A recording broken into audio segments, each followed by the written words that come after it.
Hi guys! Welcome back sa aming YouTube channel, and for today's video, tuturo naman namin sa inyo kung paano mag-send ng pera from GoTime Bank to GCash and sa other banks. So, simulan natin. Para sa first step guys, open nyo muna yung inyong GoTime.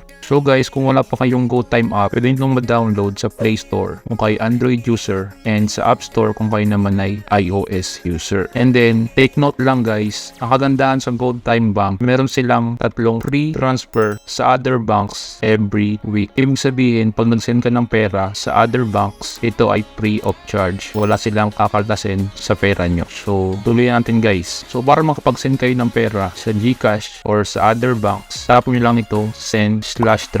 Tap nyo yun guys. And then, tap nyo guys itong other banks. And then dito guys, lalabas sa baba yung mga available na banks na pwede nyong senda ng pera. So sa aking case guys, ipiliin ko yung GCash. And then depende sa inyo guys kung anong bank yung gusto nyong senda ng pera. Pwede nyong scroll down para mahanap yung bank na gusto nyong senda ng pera. And pwede nyo rin siyang i-search dito guys, sa search bar. So guys, pipiliin ko na yung GCash.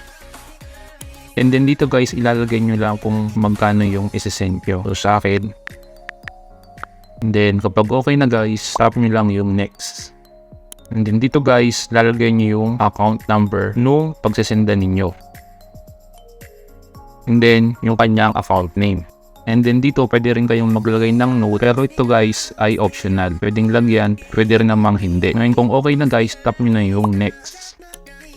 And then dito guys, may lalabas na apat na option. Itong move funds to own account, payment, send to family, and donation. So pipili lang kayo guys kung para saan yung i-send yung pera. So sa akin, pipiliin ko lang yung send to family. Pero kahit ano guys, pwede nyo piliin dyan. Nasa inyo na yan kung anong gusto nyong piliin. So tap ko na to guys, itong send to family. Then dito guys, i-review nyo lang yung information na nilagay nyo. And kapag okay na, tap nyo na itong transfer. And then, lagay nyo guys yung password nyo. So, sa akin, hindi ko nilalagay yung password ko kasi i-enable ko yung fingerprint. Then, hintayin nyo lang guys. Then, yun na guys. Nakapag-transfer na tayo ng pera from GoTime to GCash.